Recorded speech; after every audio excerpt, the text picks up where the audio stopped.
Ladies and gentlemen, what's good with you? Welcome to another edition of Lights Out. A lot has happened since the last episode, and we appreciate you tuning in for another edition. It's going to be on Twitch. It's going to be on YouTube. But right now, we are here in the building. It's going to be a good time for sure. And I just want to say thank you to Metafy for actually powering these episodes, both on Twitch and YouTube. It's a big help to us. And of course, we're going to be giving them exclusive content on their platform as well.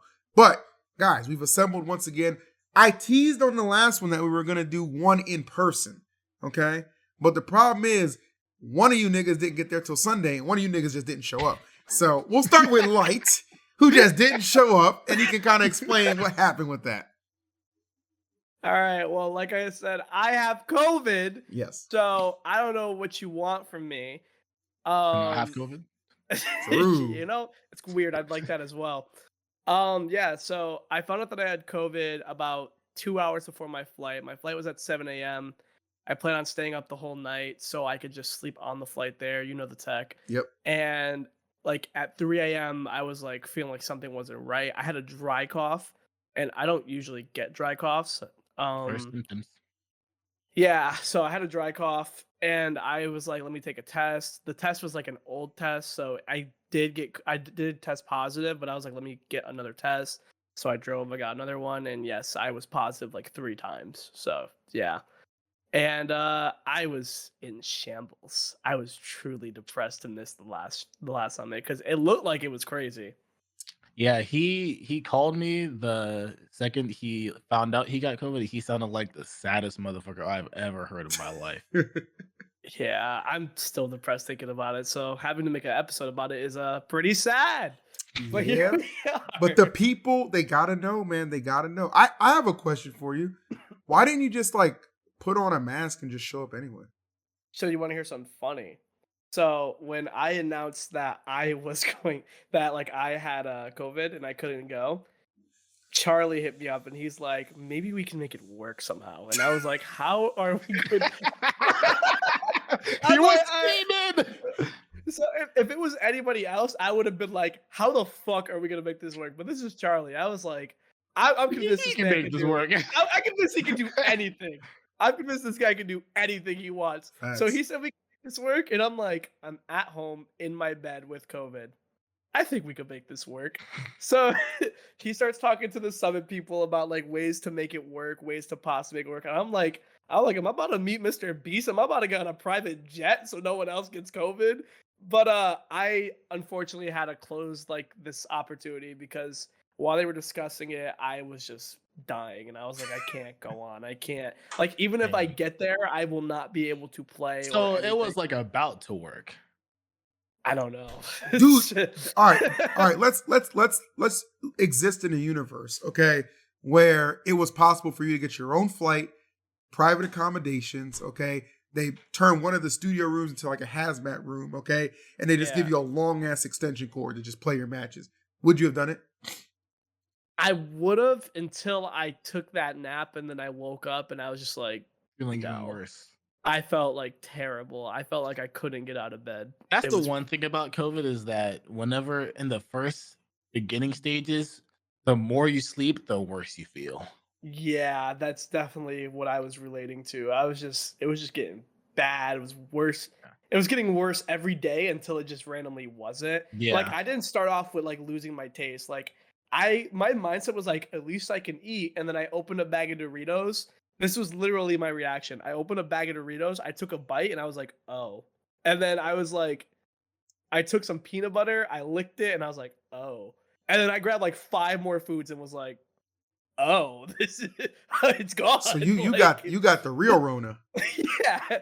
Bro, losing your taste while not being able to leave the house was the most depressing thing ever. It genuinely felt like I was living in like eternity and like nothingness, and I just had to sit there and exist. It was bad.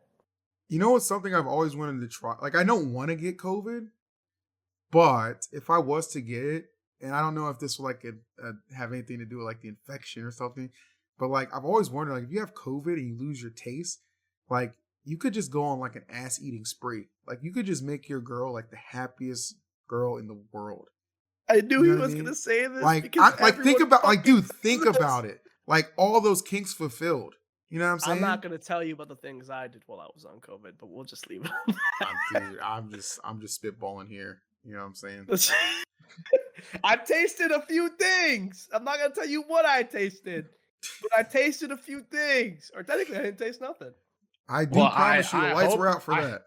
I would hope you don't go on an ass eating spree because then more people are getting COVID. No, no, it doesn't spread through the butt. I feel like it's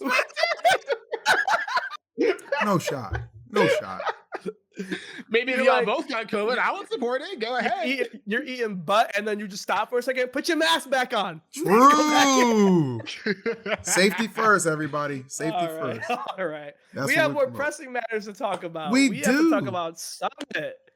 Lights. Summit was quite the weekend. With Yeah, me it being really was. gone, Yeah, there dude. was a new player that honestly made an even bigger name for himself, being SkyJ. SkyJ had to fight Louis Money to get the place that was mined for Summit.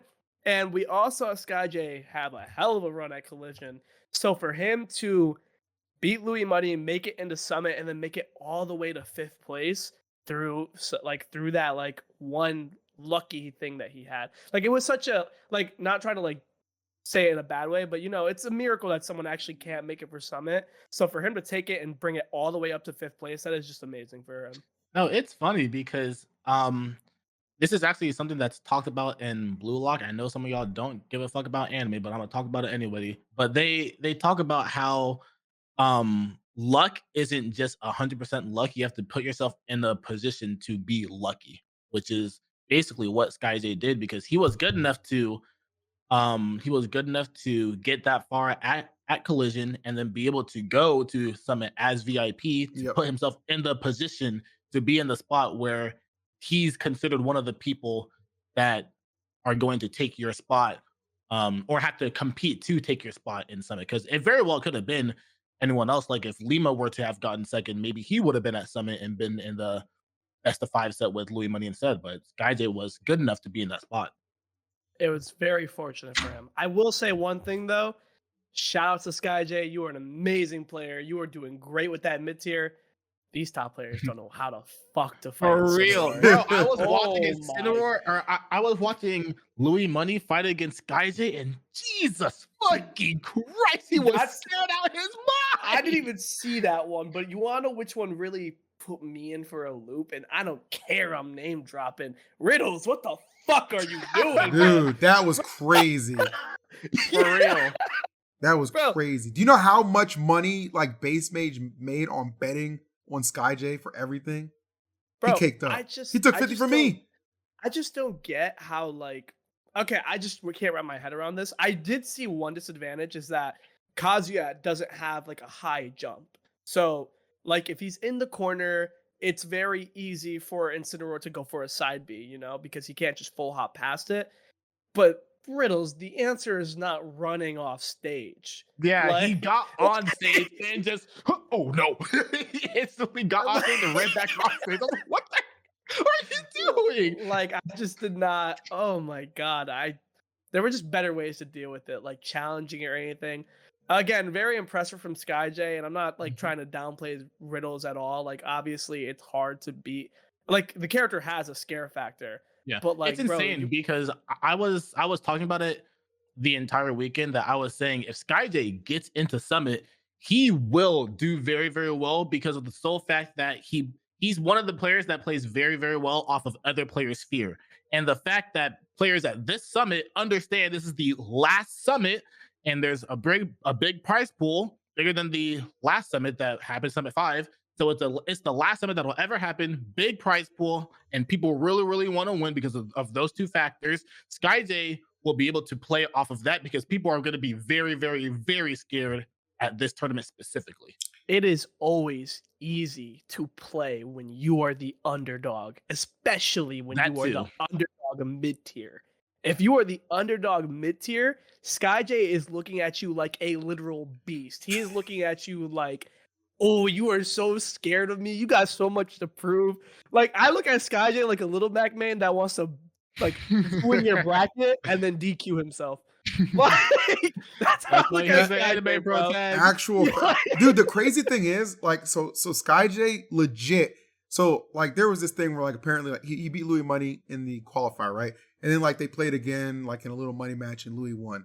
But I was like, who cares, bro? Like Doesn't Louis my matter. guy, but SkyJ already like the consolation prize doesn't matter. You know what I mean? The bridesmaid is just there. She's not getting smashed on the honeymoon. You know, you catch the bouquet, you got a little story to tell, but that's about it. You know what I'm saying? You're not the main event. Okay. And that's what happened to my man Louis. Oh Just my keeping God, it so a you're stack. telling me boy Sky J is the one that got married. He did, bro. He did. My man was married to the bag because he got it. Bro, he got my bag. I'm so sad. I want to ask you a question. So I have SkyJ's bracket pulled up right here, right? Ooh, let me So see it. just give me your take on it, how you would have done in all these matches. Let's see if you would have got the same place. This isn't counting gauntlet and pools, because I'm not doing all that. But let's just go with this. So you're trying to SkyJ provide versus some shade, I H-Box. see you. SkyJ versus H-Box. Swap yourself in. What happens?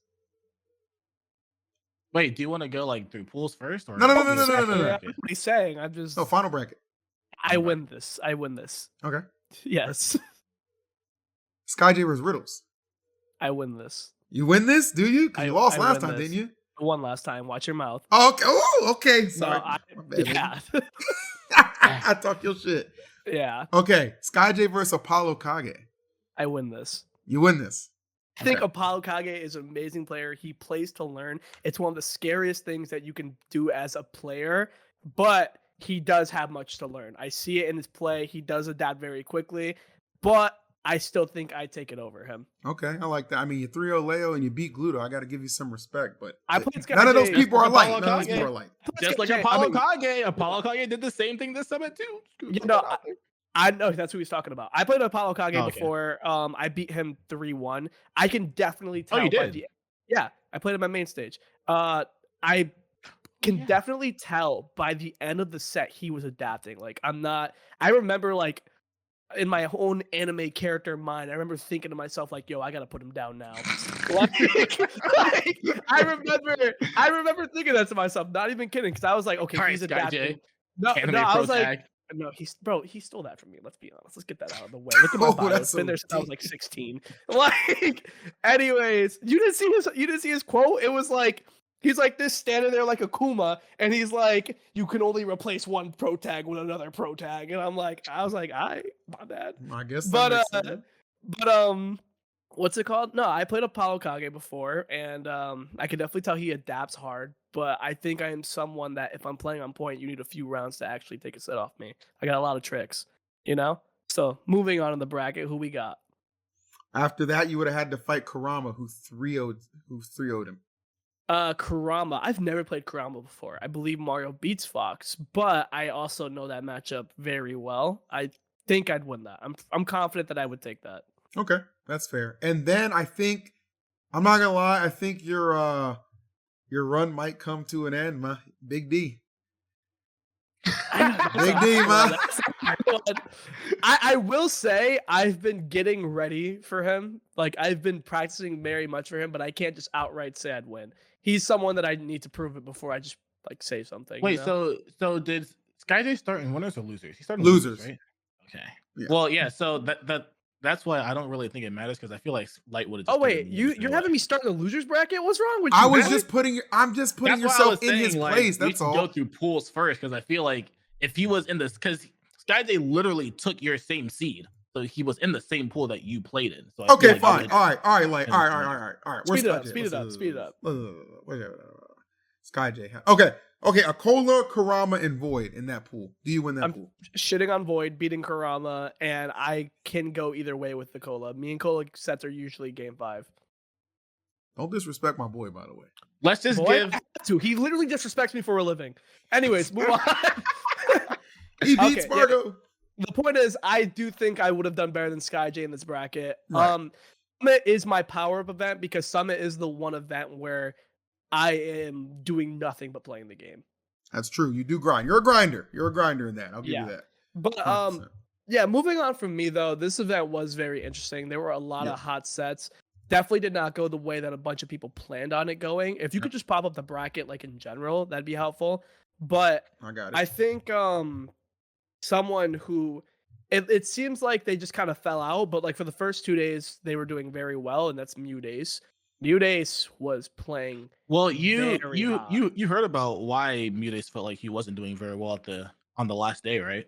I heard it was something like Riddles came into Yeah, the so room. basically what happened was he felt like he was playing very well, but he's a player that because of his condition, he likes to get a lot of sleep, like at least 8 to 9 hours. So he went to sleep at around 11 o'clock, and Riddles ended up coming into the room. He said disrespectfully, like not being quiet, like not holding the door to make sure it closed quietly. So Mutis ended up. So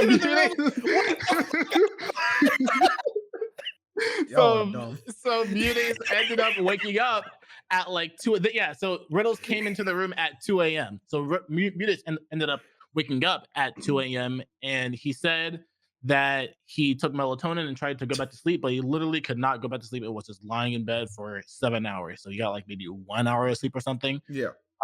And that's why he felt like he couldn't really play that well on the last day because of that. Okay, that's one of those things where like you couldn't go back to bed because you couldn't go back to bed. You couldn't go back to bed because he was probably angry. Let's be honest. Yeah, like, I mean, he was definitely frustrated.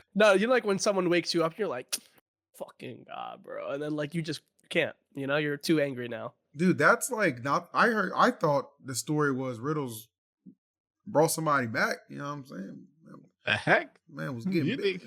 That's wild. You know what I'm saying? Oh, man, Riddles, man. It ain't a if Riddle I no heard more, that, man. He I done sold definitely the would coat. not believe it. You're right. He did bring someone back. He brought back DK with him, man. They were going at it again. I'm kidding. Don't spread that chat. I'm kidding. Okay, here's my thing. Okay. Who did Riddles like call himself out, or did somebody call out Riddles? So here's what happened. I could tell you. So after Mute had lost, I was on break from commentary, and I had just left the restroom, and I bumped into Mute. I was like, "Hey, tough loss there."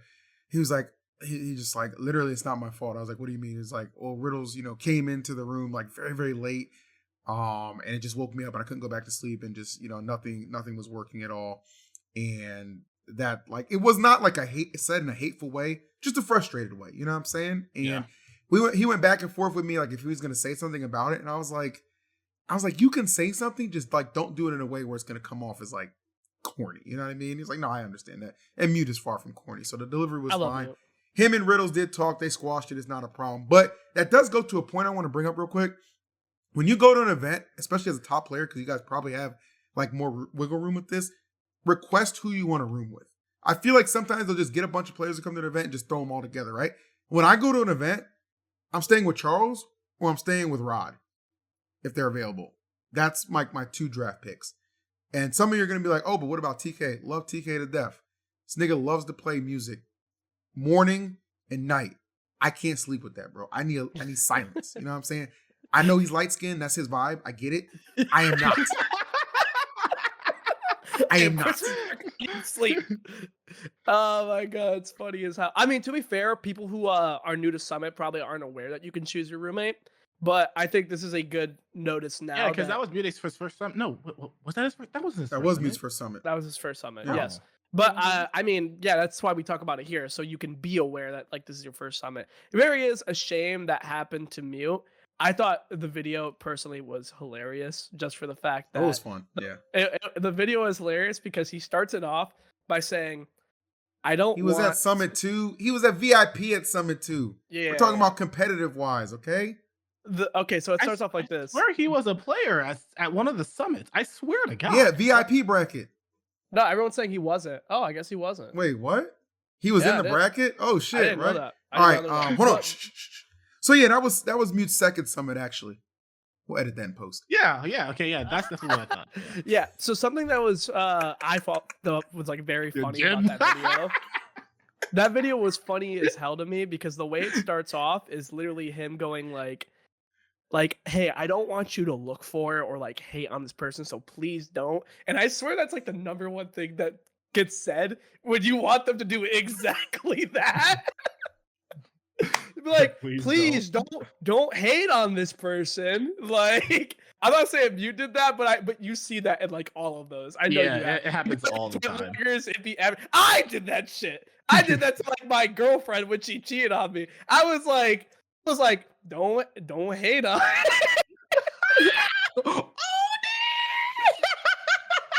I I've done that before. I know what it's like. Oh no! And I was the one in the comments.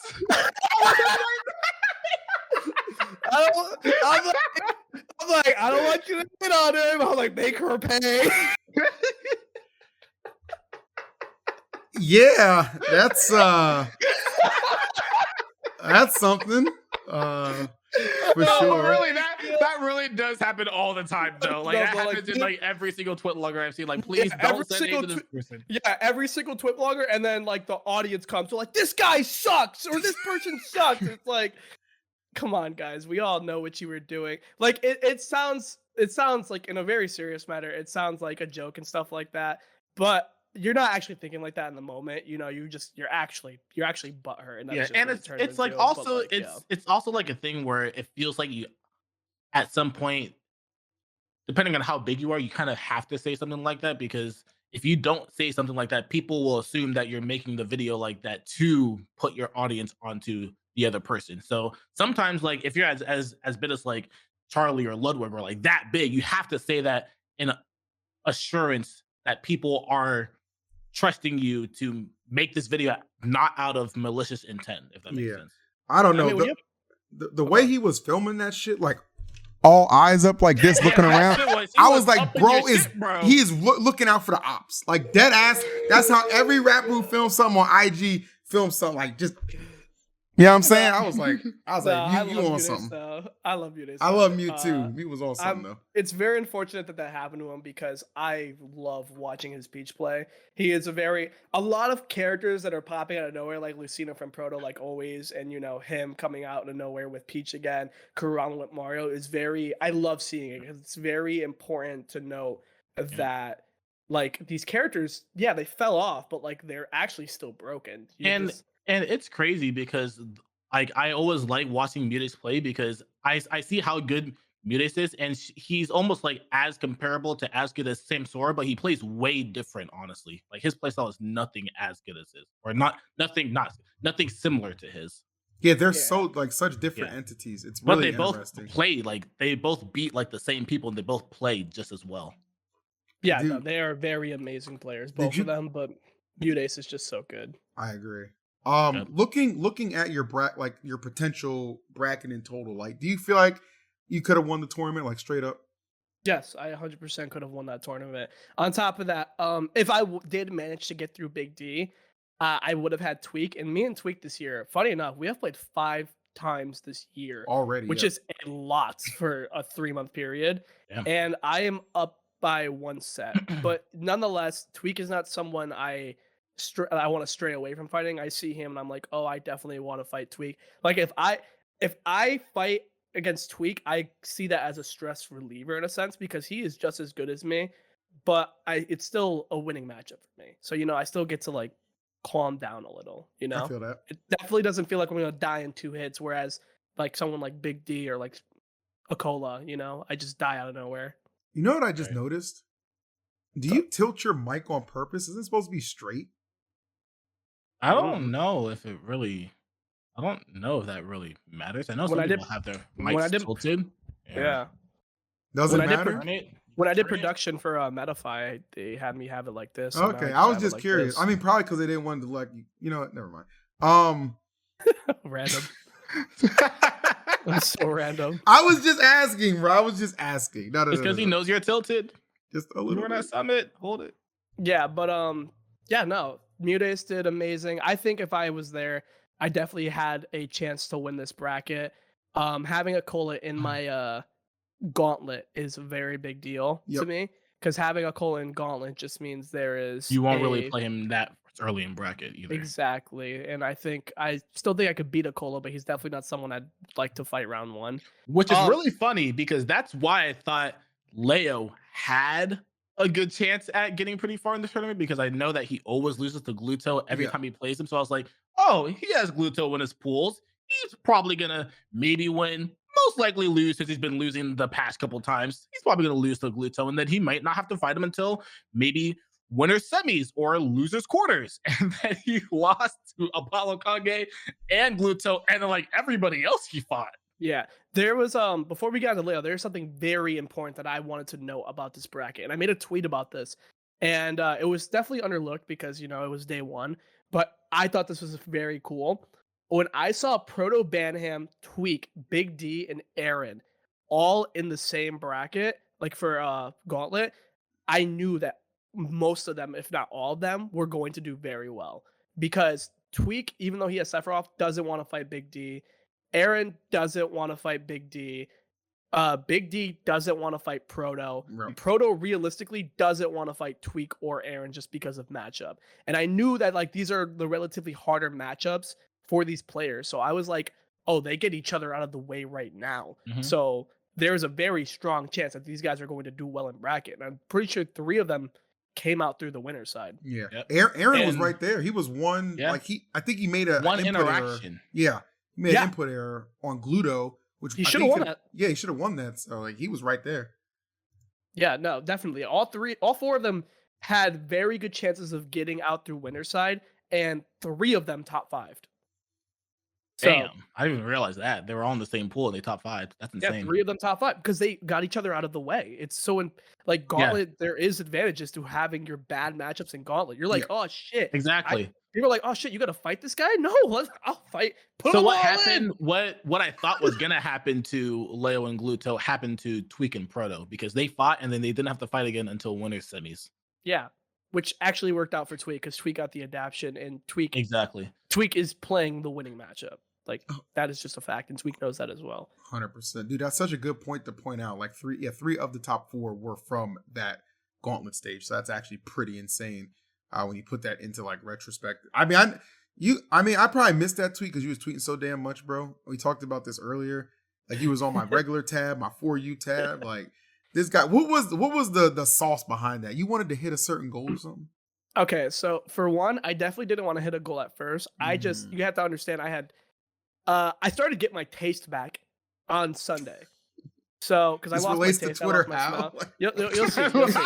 You'll see. You guys have to understand the lore, and the lore is I was doing nothing for the entire week of Summit. I was just depressed, like in my room or like in the living room. My roommate was going to work. He was quarantining away from me, and he didn't catch COVID, and he still doesn't have it, so that's good. So, yeah, he was going to work. You were back in 2019, 2020. But I was alone. Again. But another thing, my brother, who I play Apex with a lot, he just had a baby. I just had my niece. Oh, cool. Like she's Nice. a couple weeks old now, or like a week old. So I can't even see her. It was a very depressing time. Damn. But the point is, my brother was busy. Everyone was busy during this week. I didn't really have anyone to be around. So, and I couldn't eat food either, which, food could make you feel better, especially me. So on Sunday, I started to get my taste back. I started to get my smell back. I literally was like, I'm ordering a pizza. I'm eating mad food today. I'm watching Summit, and I'm gonna just talk about this. So I just started talking on Twitter about like everything that happened, and then I noticed that like people were following me like more and more because I'm being more active on Twitter compared to usually. So I was like, oh man, I'm about to hit 100K. I'm going for this, and I got it. So I feel really good about that. Something good came out of this. My favorite tweet was when you had Bugs Bunny drop the anvil. Because I know everyone was pissed. Everyone was pissed off about Acola winning that set. So I was just like, I think this would be hilarious right now. It was genuinely how I felt.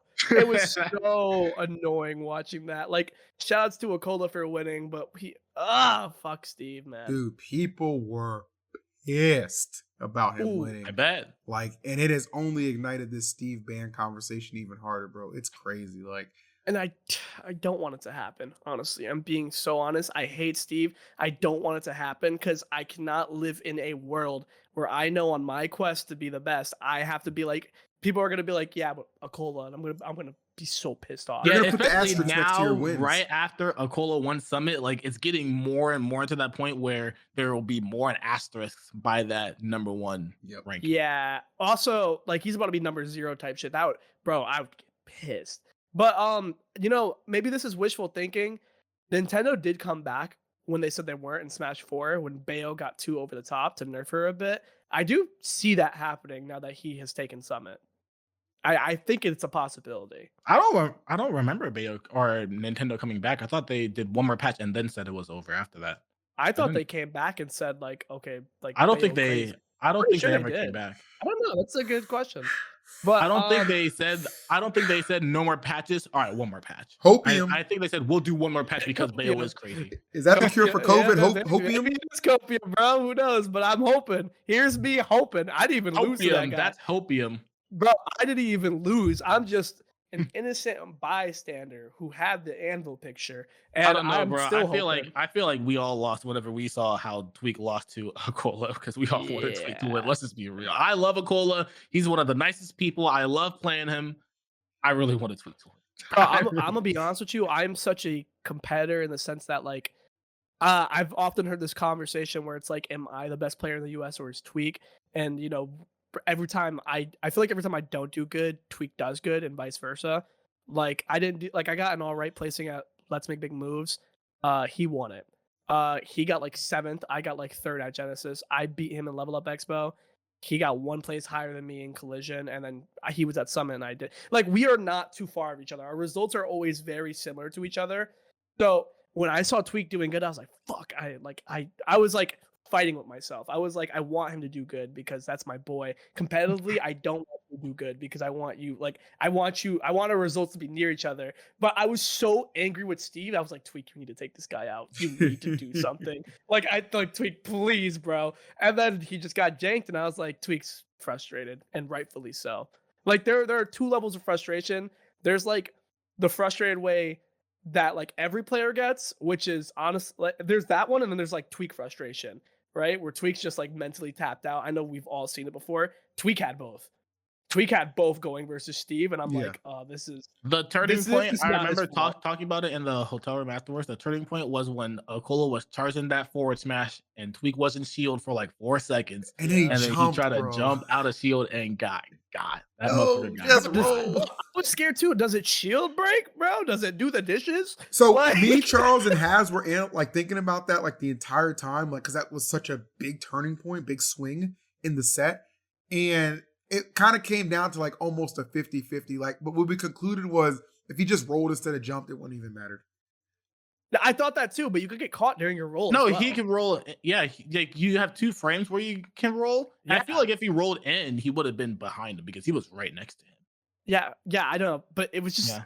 you know how it is. It's so easy to just talk exactly, about it, you know? exactly. And like in that situation, the way what I related to was when Void played Leo at Genesis and he was winning powerfully. It was like 1-1, and then Leo got that shield break, and that just turned that shifted the momentum of the entire set in the grand finals. It That's just what happens. happened. It happens, and the world can see it. Like if you have the competitive mind, you could always see what shifts the tides. It's like it's always like a dang.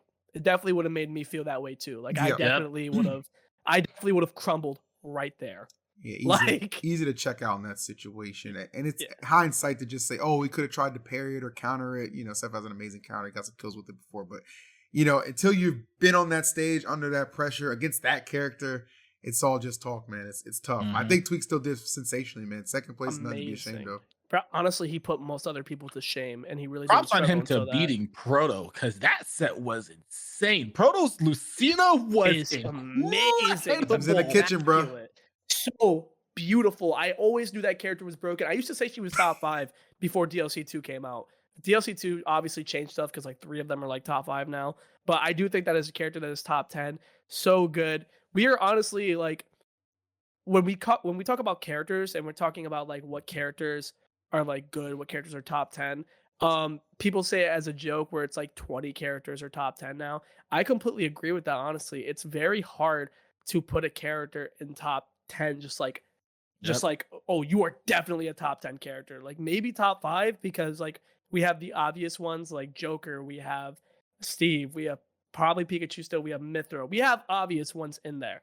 But top 10, like I can't even argue when people are like Fox is top 10 now because I see him in a group of 20 characters who can all do it. It's honestly crazy. Yep. That's why I like Void's description of characters that are top 10 is just if the character's good enough to win a major. You just say that character's good enough. I don't even say top 10 anymore. I just say, yeah, he's good enough. Yeah. Because that's what it amounts to, yeah. Yeah, and people are pushing the hell out of their characters You see, like I said, you see it this weekend. You see it from Tweek. You see it from Kurama, MuteAce. You see it from Proto. You see it from Acola. We all hate Steve, bro. We see it from SkyJ too. But about Acola, we all bitch about Steve. I will forever bitch about Steve. But that will not change. The reason that we are there is like Acola is pushing the hell out of Steve's meta. Like he is just doing the craziest stuff, and Onan does it as well. But we all know Acola is hitting a level far beyond now. I would not straight up say that he is better than Leo. I do not think he is the best player in the world, but he was the best player in the world that day. I will say that he was the best player in the room by far. Honestly, by far, yes, 100% that day. I don't know what's going on with Leo. But Leo, in my head, has too many milestones. He won Genesis. He does too much for me to just write him out versus Acola. I feel like it's always a different conversation whenever you say who's the best player right now and who's the GOAT. And I will always say Leo is the GOAT because that's the greatest of all time. Like that's the greatest within like the entirety of what's been going on in Ultimate's lifespan. But right now, I feel like I would say Acola is probably the best player. But that's the first time Acola has ever beaten Leo. On top of that, like, again, Leo did just win Genesis, which was super stacked. Like, I would not count Leo out in that conversation. Thank you. Yeah, that's what I'm saying. Like, he just won Genesis. Like, how huge was that? That was crazy. Was Acola at Genesis? No. Acola got 7th at Genesis. Acola Onan wasn't. Onan wasn't. Yeah, he lost in MuteAce and Spargo. Yeah. Which, not to... Before Summit, you'd probably say MuteAce is not a good, like, loss. You know, but like obviously before Genesis, like obviously we all respect like MuteAce now. MuteAce is amazing. He always has been. He just needed to, fix his hands, like get his hands going. But like, if you were on a ranking, they would not consider it the best like loss. Leo does have some shortcomings. We all see that, but I just don't know if it's enough to say that he is worse than Acola. How do you solve that, right? Because like there's so much speculation on like why like Leo's up and down with his results, right? This is back-to-back 9th places. 9th place at Collision, 9th place here at Summit, right? And obviously you weigh them differently, but the fact of the matter is when you talk about Leo, it's usually either first or second or minimum top 4, right? I see a lot of people saying it's because he got a girlfriend, right? And I'm just like, okay. Like I don't. But it's funny because Spargo did too. Yes, well he got 13th. Maybe that's not the example to use right now. Girlfriend? Yes, he got a girlfriend too. He got 13. Me knowing both been getting clapped. Oh my! Wait, what? What? Pause. We're bringing this back in. I don't like that. We're bringing this back in. I don't know what's going on with that one. I missed that one. Right. But no, like, look, it's about balance in life, right? Like, let's say, he's got a girlfriend right now. He's enjoying time with her. So Smash is still a priority, but it's not at the front of the line, right? So maybe it's not practice every single day for multiple hours. You know what I'm saying? Which is something that when you invest that time in, it's pretty obvious. Also, there's a lot of players who do have, partners, girlfriends, whatever, and they're doing quite well. Hell, Tweek is practically married. His ass just got second. Okay, I don't want to hear that excuse. Yeah, I see Tweek and have girlfriends too. I mean, you still have to practice inside and out. I mean, there were times where I felt like I was practicing a lot less because of my girlfriend, but there were also times where I picked it up. Honestly, I think I won. Like out of like the 4 majors, out of like the 3 or 4 majors she's been to, I've won 2 of them. So, I mean, trust me, I know. Yeah, it just depends. Hey, yo! Just saying, man. I remember the story you told me about MomoCon, man. Just saying, man. Hey, man, I won 2 of the ones she went to, and then one of them she passed out on the floor, and I had to not practice for that one, and then I lost. So, but I will say this interesting conversation about how players are doing and like what's stumping them has led me to a question that I think is very important: is the hierarchy shifting of the best players in the world? And that is something everyone's thinking right now. Now, people of our community are very recency biased. They will very much take the last tournament. They will literally take the top 5 of Summit and be like, these are the top 5 in the world. And like, that's just not how that works, Mickey Mouse. Yeah, it's true. It is, and we've all seen it before. Recency bias is a bitch. For example, I saw SkyJ as like top 4 at Major Upset. Yeah. I don't know how he's above Kurama. I got 11th seed. I got disrespected. I don't think Kurama should be below the guy that he beat twice. That made no sense. And he outplaced him. He outplaced him. I don't think so. Maybe it's because of his result at Collision, but I think Summit is like, I feel like that was huge recency bias. But in my opinion, I do not think the hierarchy is shifting. I think Really? I think Leo and Acola are still in the talks for number one. I think Spargo. I think Spargo is right underneath, in my opinion. I think he could be there, but I think he's like right underneath. And then I think in that somewhere echelon right below, I think is still Tweek, me, and Proto Banham. The thing about Proto Banham is that I hear that his results are always shaky in Japan. So I don't think it's very fair for me to just be like, oh, he is, or for anybody really to just be like, oh, he's easily a top 5 player when he can't even conquer his own region or his own country. Sorry. Yeah, because we have to do that. We have to do that exact thing. So for him, like, to do good when he comes here, it's like, oh, that's very impressive. But it's not like you can beat me and then still lose to a bunch of other people that I can beat easy. You have to do it everywhere, not just where you're at. So it's wherever. I mean, yeah, you have to do it wherever you're at. You can't just do it wherever it's convenient. So I don't know if he's a top 5. I know he has the skill of a top 5. I just don't know if he does it in Japan. So if I had to give you a flat out top 5 right now, it'd be Leo, not in order. Leo, Acola, Spargo. I still think I'm in it, and I put Tweek there, obviously.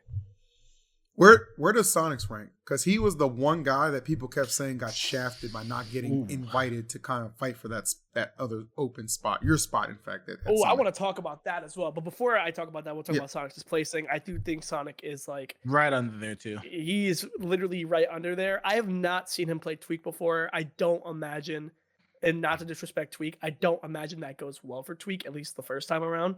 I haven't seen him play Tweek recently. I know they played him bracket because I know they played at Smash Bros. Tour like a year ago. Yeah, I don't know if they played after that, but even then, Sonix beat him. Sonix beat Tweek at that. I don't imagine that goes well for Tweek the first time around. And then, honestly, he has like everyone's numbers. That's not mine.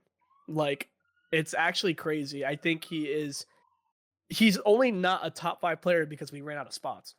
I like that. I mean, that's still what I'd be thinking because I still always believe in my potential to be like one of the best players. And I go through the ranking or the ult rank graphic. I'm like, I can beat him. Oh, it's top 5 now. Damn, these are kind of hard. Kind of tough to beat. And yeah, like Sonix is definitely he's shown that he can beat Leo. He's beaten Spargo. He shit on Spargo in one of those games. He's come close to beating me. Like I said, I imagine that he can beat Tweek. I think his biggest struggles in the top 5 would be me and Acola. And I just think, yeah. And I'm not saying like, I think Sonix can beat, except for the last 2 times we played, me and Sonix are usually going game 5. So he can beat me one of these times. I'm not saying I'm going to let him, but he could beat me one of these times. He could probably beat Acola. I've never seen that happen, but Acola is amazing. So yeah, I definitely think he's there. But I mean, even that he's still going toe to toe with Spargo. Like they be trading sets. Oh yeah, for sure. Like, and I don't know if he has beaten. No, he beat Leo at Let's Make Big Moves, but he lost to him at Genesis. I imagine if he fought Proto Banham, he would win. Sonix versus Proto? I imagine he would win. I give Proto a good shot. I give Proto a good shot because 1, it's Proto, he's godlike, and 2, he's amazing, bro. He doesn't get frustrated. I just don't think he gets nervous, but he doesn't get frustrated when he's playing. And I know that they're different players, but Proto does practice, or not practice, but Proto does play Ken in bracket a decent amount in Japan. So he does have experience against Sonic. Bro, it's not even the Min that scares me. It's the Lucina. Yeah, like his Min is obviously amazing, but his Lucina is just the Min scares me because I'm not coming back to the stage ever. That's true. Oh yeah, for sure. But bro, that Lucina throws out like 20 hitboxes in a second. And he's always in the perfect position every single time. Like, how did you get there? How are you right there in this specific moment to not get hit but hit them? Yeah, bro mashes up B and like it hits 9 out of 10 times. Oh my god, that was hilarious. With no issue. Bro, Mars had the best quote. It was, "Can't we bait it?" Yeah. Bro, I was thinking the same thing. And when they did bait it, it was like with the weakest punishes, bro. I was like, oh my god. Yo, I will say, I think Proto lost to himself versus Acola. I don't know why he went FD versus Steve. I don't know, man. I just don't. Tweek was letting it happen too. I just He didn't don't. counterpick it, but Tweek let it happen. I remember thinking to myself, this is when I was like, oh, I need to start going FD more because it's actually good for Fox. And I was like, but is it good for Fox the way it is for Steve? I think I took a call there one time too, and I was like, nope, never again, not doing it. It's funny though They're like, because 2 I'm games in a not sure. row. I'm not sure if people are still doing it off the potential idea that Acola might go switch to Kazuya on FD, because that's what I did sometimes, and it happened the first time, but it didn't Yeah. happen the second time. Yeah, I'm not doing that because That's Steve. That's Steve all the way. that's a Steve bracket. stage, baby. Yeah. Yeah. I learned that too. Trust me. Yeah. Oh, so you talked about how people were talking about Sonix That's something. deserving the spot, right? Okay. As the person whose spot was being taken and the spectator of everyone on Twitter talking about who gets light spot, let me say something. You guys are some entitled ass people saying that I deserve a spot or he deserves a spot. You don't deserve shit. You didn't make it into Summit. You didn't make it, so you do not deserve shit. You take what is given to you. And the fact that Summit even decided to freaking get someone in there at all is a you're welcome to our community. Literally, fucking, they could have called up Larry Lur and put him in. Why Larry catch a stray, bro? What the heck?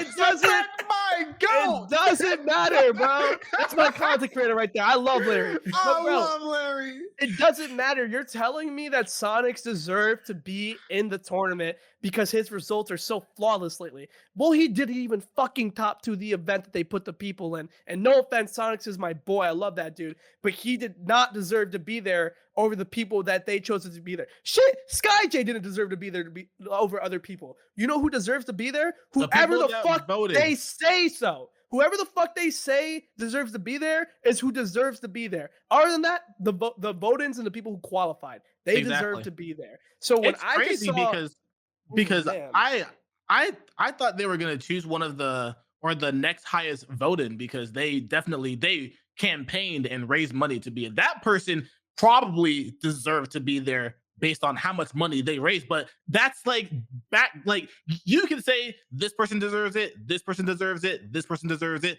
Literally nobody deserves it unless Summit chooses that they want that person to be in.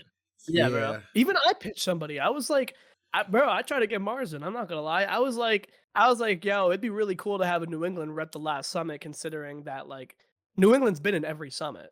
So like it was very sad to not have a New Englander in the last Summit. So I was like, still there, don't worry. I was like, hey, maybe we can get like a New Englander in the last one. They're like, we'll see about that. And I was like, so that's a no, thank you. But like I'm not gonna be in Twitter like I should choose.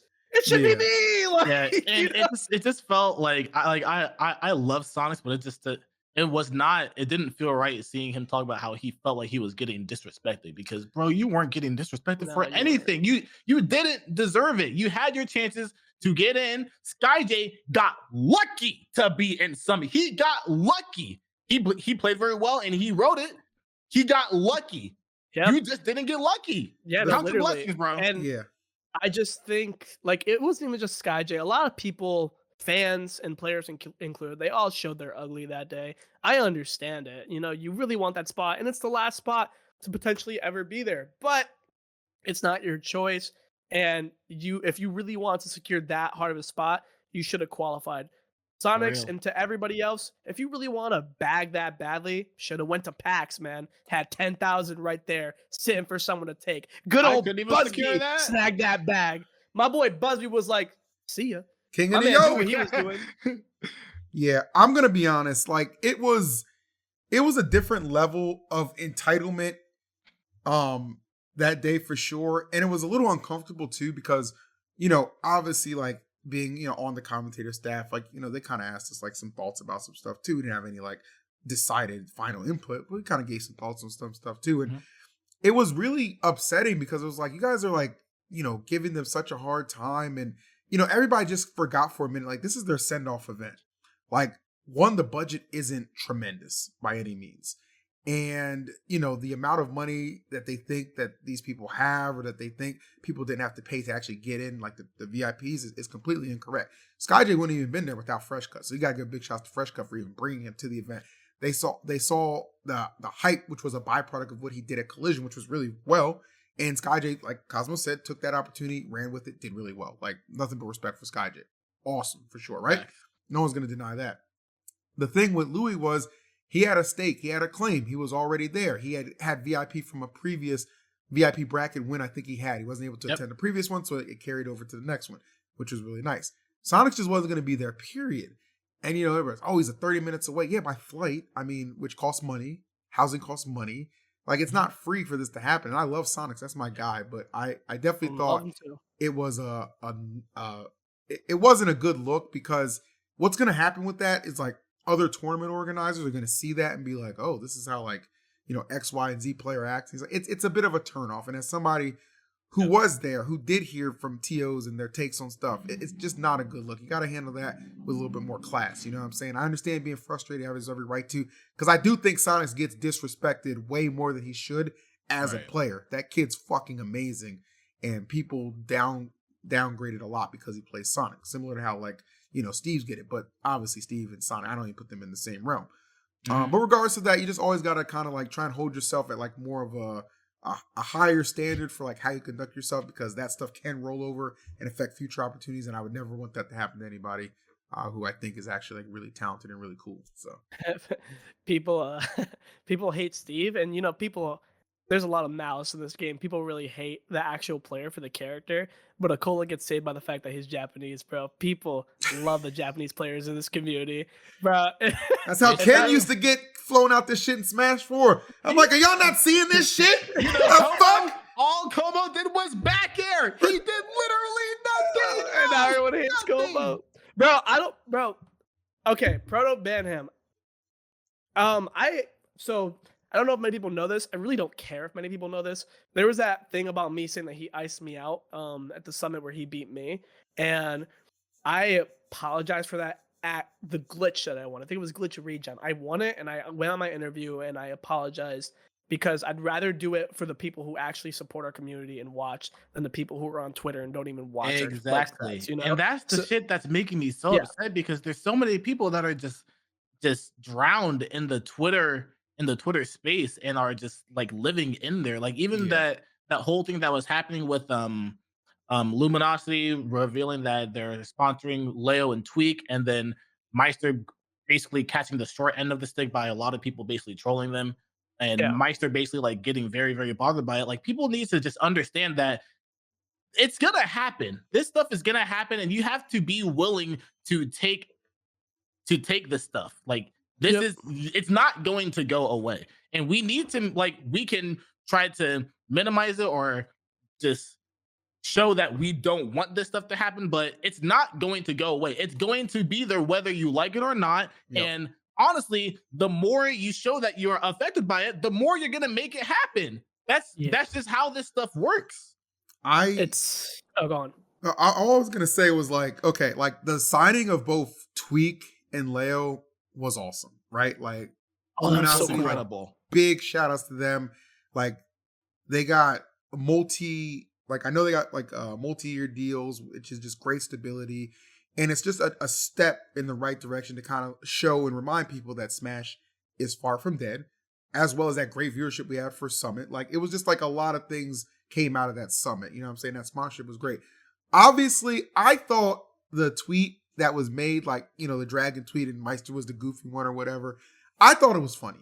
And I thought it was funny because I didn't think it was done with any malice. I thought it was just like, it was just messing around.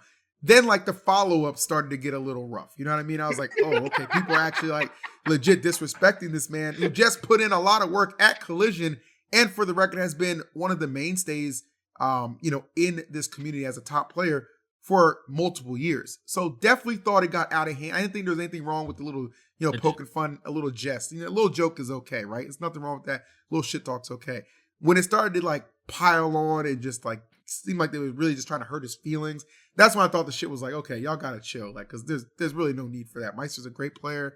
He's a good dude, and yeah, it just it blew up way more than it needed to. And it probably didn't help either that there was that clip of Leo like showing it to Riddles when they were having a laugh about like again, nothing malicious, just like nothing malicious, just comedy, but like the cameraman definitely, you know what I'm saying, wrong, right? You know what I'm saying? Wrong timing on that, brother. Wrong timing on that. He wanted a raise. He was like, this is my last time I'm gonna be at this summit. I'm going out with a bang. Oh my god. All right. So I think there are many levels. Okay. There are many levels to talk about on disrespect here. For one, the proto icing joke. You guys gotta understand that we are like in the top player and big commentator community, we are all friends that share a joke, and we're not meaning any malice by that. We really do just joke about it. And if like we know that he has problems, we know it more than you guys what problems Proto has because we have to deal with the people that help Proto. Like we know this shit, but like we still make jokes because it does affect the sets, and it is just a funny little joke. That's why if we ever feel like we are genuinely hurting people, we will apologize. 100%. Now, when it comes to people like the Maister situation or other toxic situations, those are usually coming from fans and other people. And this is a message to both of those people and a message to both the top players. To the fans who, or the fake fans who want to talk shit about like other players, go ahead, have your fun. You're still providing some type of exposure to that player. You're still actually supporting them at the end of the day. So you're an idiot. And to the players, including Maister, I know it sucks. It really does. But it is your job to ignore it. You will always get both types of publicity for being someone who has exposure, for being some type of icon. It doesn't matter if we're G-list celebrities or whatever we are, you know? You're always going to have that negativity. You fueling it will not do anything for you. And there was a lot of top players fueling it this weekend. So just stay away from fueling it, and that is the best way you get by it fast. The last time That's the only way you can get by it.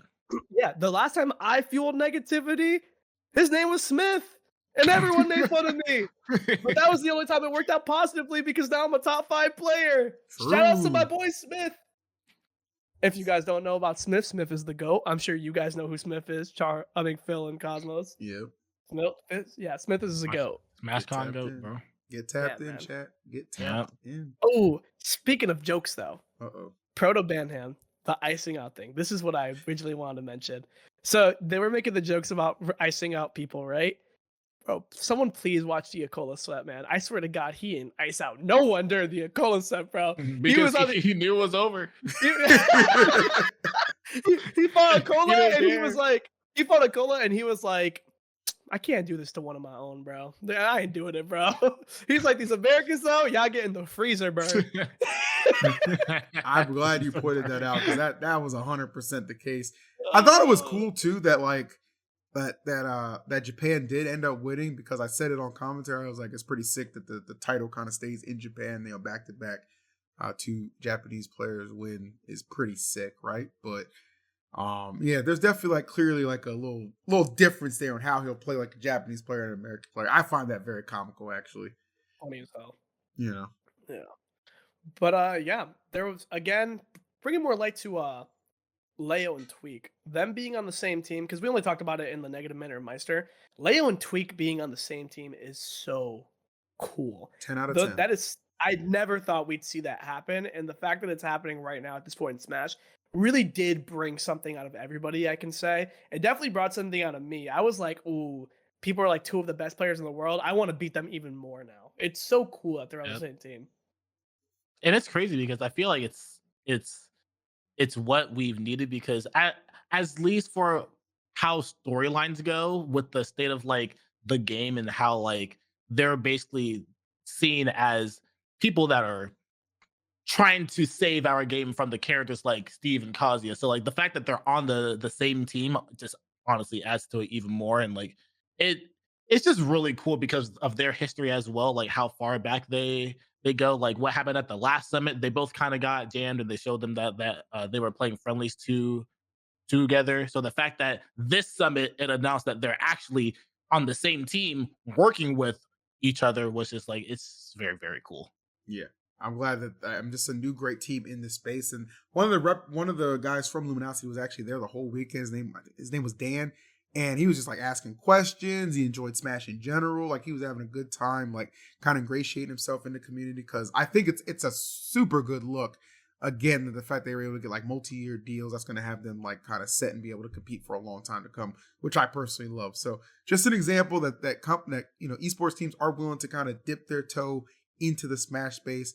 We didn't really fall off, guys. We just went back to where we were. Like, that's what I just keep preaching. We're gonna be back. We're gonna be back even further soon. Exactly. And they'll be watching us. Yeah, there'll be another high peak, so don't worry about that. But overall, Summit was amazing experience. I'm sorry you couldn't go there light. Cosmos obviously was cool to see for the day. Tell us real quick though, how was PAX? I mean, I know you went to PAX. Like, PAX was awful. Oh no! PAX was horrible. It wasn't horrible. It was just like, it was.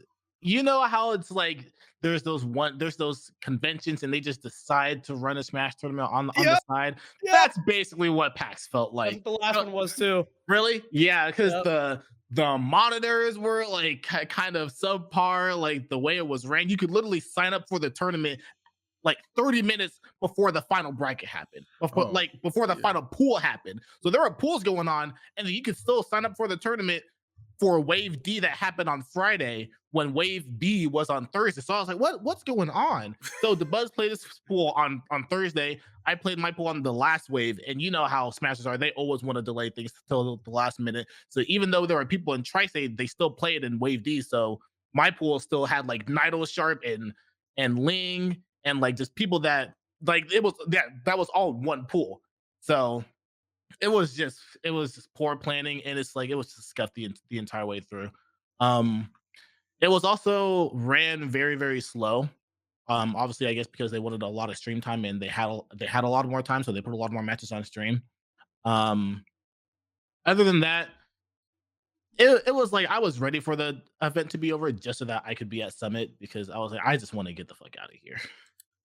That's good information to have, because I actually know like one of the people helps with that, so I'll kind of try and relay some of that over.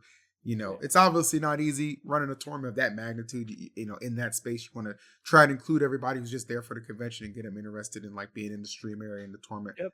But at the same time, like if there's complaints from players, it needs to be addressed. So I totally get that.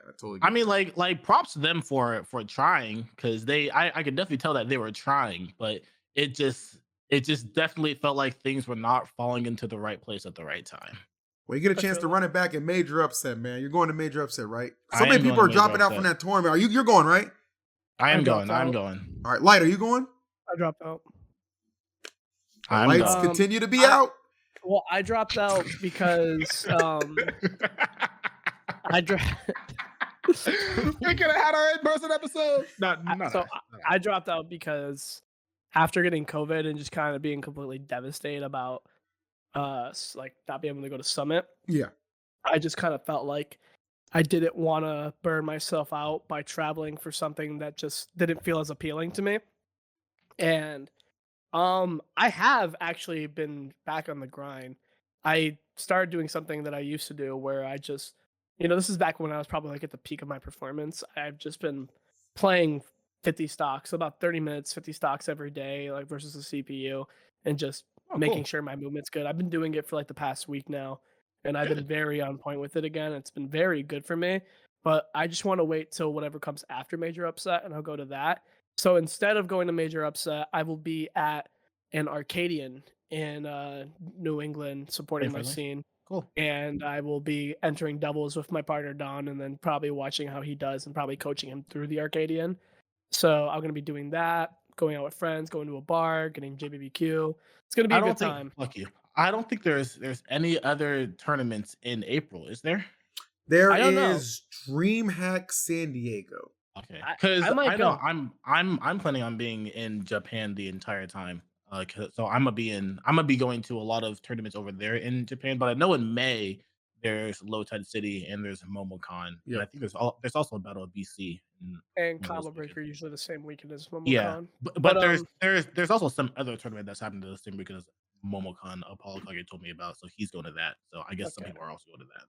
Well, yeah. The point is for me, I'm trying to step away for a second, and we have time after a major upset, and I'm going to be coming back more confident, better, just better play, because after Collision, I knew Collision was my fault and a couple other, as we talked about in our last episode, just a bunch of inconvenient shit that happened to me and Cosmos, and it just really wasn't a good weekend for us. It Luckily, was it honestly didn't the worst tournament weekend we've ever had. really, and honestly, it feels really good. Like I'd be praying on people's downfall. It feels really good seeing Leo and Tweek and Spargo all do shit because it just felt like I blended in. It didn't feel like I did That's bad. exactly how I Like, felt at PAX because I was like, damn, I lost to Jackal twice. I definitely could have beat him. I was like, and oh then wait, they Leo's did listening to again, everybody. and then they did again at Summit, and literally I was like, dang, I ain't even there, but I'm gonna make tweets like, couldn't be me. Like, but If I was yeah. there, I would have won. Let me ask you something though, Phil, because I think this is a beautiful way to end the podcast. Tell me. I wasn't there, as you know, obviously, like we've been talking about the whole time, and I am jealous of you guys. How did it feel to be there for what is potentially the final moment? Seeing you being one of the people to talk on the couch and express yourselves, talking to Summit, and that guy who was at a loss for words for Summit. And honestly, it just definitely brought tears to my eyes. Honestly, made me shed a tear, and I would love to know how everyone felt there. How was it? Yeah, that guy who we invited on is actually LD. He's one of the founding members of Summit. It was a little bit of it caught him off guard a little bit. But that's kind of the point, right? You wanted that raw emotion, and we didn't feel like us on the couch. Like, sure, we closed out the tournament, but we didn't feel comfortable closing out Summit without hearing from it, at least somebody who's directly involved with like its inception and creation. It was rough, man. Like it was like so much joy enjoying the bracket, and then like you get to grand finals, like yes, you get a reset, awesome, and then that final game happens, that final hit happens in this game, and it just kind of sinks in like, oh shit, like Summit's like it's over now, like you know what I mean, like.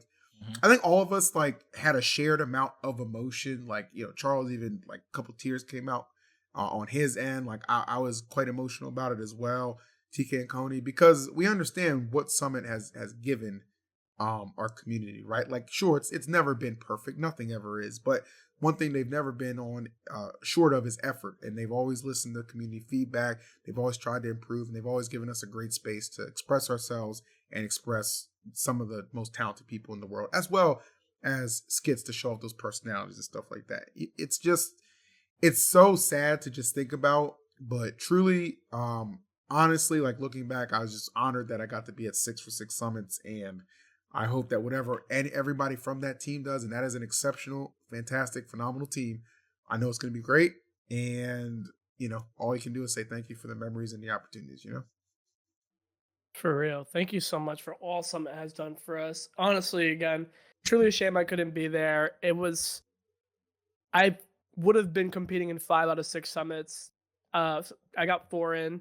I would have been at 6 out of 6, but either way, all the times they gave us, honestly, all the level ups I've gotten just from being at Summit, Yep. and the good times I've gotten just from being there, talking to people, seeing other sides of people, truly being able to express ourselves through the camera, having the good time. I really feel like that's where a lot of my relationships with the commentators also like got better, because that's where we're more doing the same job instead of having our separate jobs. You know, at tournaments, you guys wouldn't really know this, but we like most players usually go their own way or like stay with their like groups and stuff like that and Right. do their own thing. You don't you take care of business and then you go to your hotel room with your group, or you go out to eat with your group. But everyone there is collectively like we're together and we're just having a good time. And it honestly feels like we're a family at that point. It Yeah, really feels like definitely. that. I remember like there have been talks where we were like, imagine if every tournament was this way. Like, imagine if you just had to qualify to be in this Yeah. room like consistently with like the best of the best, and you're just a family. And that's how other Games are. games are really. Like people are like so used to it, and I wish we were that way, but we're not. And it sucks to see them go. But thank you so much for all BTS has done for us. Yeah, and it's insane because there's just something about like I know people like left in our music will be like, oh, people aren't grinding, people aren't playing, but it's like there's something about how like some is the only event where we can like lie down like on beanbags or on a couch and just chill and just like watch Smash, because you can tell that everybody in that room genuinely loves Smash and is very very Yeah, passionate about the game. 100%. So that's so true. there's just something about just watching high level play on the screen, on a beanbag, on the same TV, and just laughing about what happens, getting hyped, getting scared, our hearts beating in a last set situation, game 5, MuteAce versus Riddles. Everybody's on their feet, on the edge of the seat. There's just something about that you can't get at another tournament because everybody's going their own way, or people are in chairs, or just it's not that same homey feeling that you will be able to have at Summit. So I'm very, very happy that I was able to have that at the 5 summits that I was able to go to. Yeah, no, that was a great statement to make about it too. Because honestly, like, ultimate players do grind hard, but like, honestly, I don't want to. If melee players are just in their chairs the entire time while all that hype shit's going on, I don't want to be a melee player, bro. I don't I want to either. be with the ultimate family. Like, and I'm not gonna Facts. say that they don't love Smash, because obviously they love Smash, but Oh yeah, they've been doing this too long. I love Smash in my own way. And the way I love Smash, there's a reason why I'm a top player, is because obviously I'm at home grinding, but when I'm at Summit, I'm also grinding. But if Leo and Tweek is on the screen, I'm going to sit down next to Void and watch it. When Grand Finals is happening, I'm going to sit down next to Light and watch it. I'm going to watch the set because I love Smash. I just love watching high level gameplay. Yeah, man. Facts on facts. And I'm going to just say on the whole not grinding thing, Mewtwo King was tweeting a bunch of dumbass shit that week. Let's be honest, but you know. Yeah, no, they honestly, all the melee players tweet dumbass. They just want to eat at. They just want to eat at us for no reason. Sometimes, if I ever went to a melee summit, I bet you. Imagine me at a melee summit, just like, yo, look at them not playing. Cucks. Bro, they would literally look at me and be like, this guy's lame as fuck. Guess what? That's how we look at you when you guys are trying to put ultimate players on the spot for absolutely no reason. It's like, I don't know if you're trying to joke, but it genuinely gets annoying when you do that. Like, and we love the melee top players. We are friends with them. We interact with them. But bro, that's so uncool. I'm gonna call you out when y'all are doing some dumb shit. Yeah, I call my friends out. I'll call you out. Yeah. But yeah. And as per usual, it'll just stay online because nobody says shit in person. But in person, Put them up. In person is not what we do. We bring the heat every single week online on this podcast. And if you enjoy it, make sure you like, comment, and subscribe. And check out our exclusive episodes, which will be starting on Metafy. We're actually doing an episode with Nakat covering a lot of the European beef and drama that a lot of people don't know about, but is very, very heavy and prevalent with him. We're going to be doing that and have that episode up for you guys on Friday. So you already know the vibes. Check the comment section and the description, all that shit below. And we'll catch you on the next one. Peace.